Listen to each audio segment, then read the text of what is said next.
impressive intro. This is Challenger by Hudson Soft, an enhanced port of the 1983 PC game Stop the Express, as evident by the first level's title. So what's enhanced about this game? I'll explain later. You play an Indiana Jones ripoff who must save a Princess Leia ripoff. Hey Hudson Soft, wrong Harrison Ford. With a handful of knives, he must reach the end of the train to enter the train itself to rescue the princess. First thing I have to say, graphically this game is pretty impressive, and the fact that this game takes place on a constantly moving train is a technical feat. I think Hudson did a pretty good job on the techniques. But I'm just gonna get this out of the way. This is one of the most frustrating games I've ever played on the Famicom so far. Obviously not the most, but definitely the first. Challenger is a very fitting name. So where do I start on the frustration factor? Well, how about A to attack and B to jump? Ain't that some shit? And even though I praise the fact Hudson was able to program a train scene, in the end it's annoying because the screen is constantly moving. Being perfect in this game is impossible. I think the worst thing about it is this passing stoplight that keeps me alert because I think it's a hazard. And I hate dying in this game. Well, I hate dying in any game, but here you have to sit through the rest of the train passing by before the game will begin again. Then afterwards you have to sit through the same beginning cutscene again and again and again. While the bad guy of the game seems to have henchmen, he seems to put more faith in these ducks, which are more of a threat than the henchmen themselves. I mean, they'll chase back after you dodge them. The boss also has amazing ability to manipulate electrical clouds to shoot lightning at you.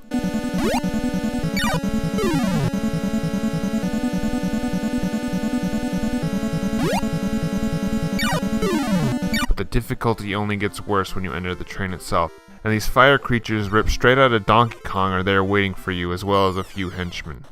And they can't die by knives, so you have to dodge them, all while dealing with the henchmen as well. So I couldn't beat this game, at least on the default level.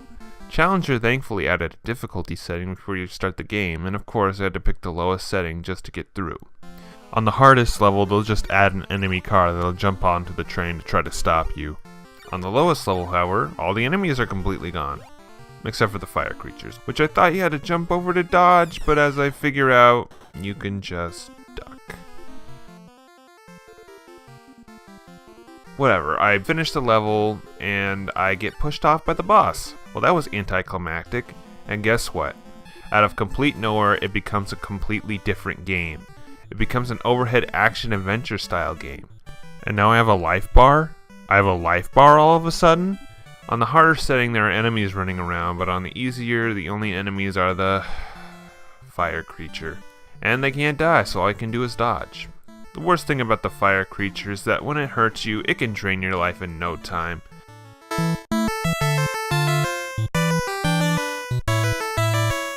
I'll give Hudson a little more credit. Making a game like this early in the Famicom's lifespan in a pre-Zelda world is a little ambitious, but that doesn't mean it'll turn out great. Other than some set pieces that make you question what happened, nothing about these overhead sections are interesting.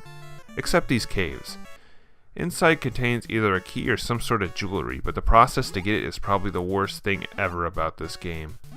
You have to jump on the geysers to grab them and then get out, but Hudson did a numbnuts move and made your jumping controls garbage.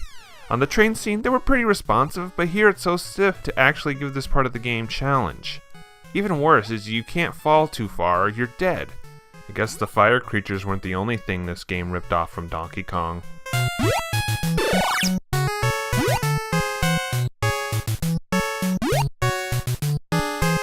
Looking up gameplay, the overhead sections seem to take up more of the game, which begs the question why Hudson needed to slap the stupid Stop the Express level in.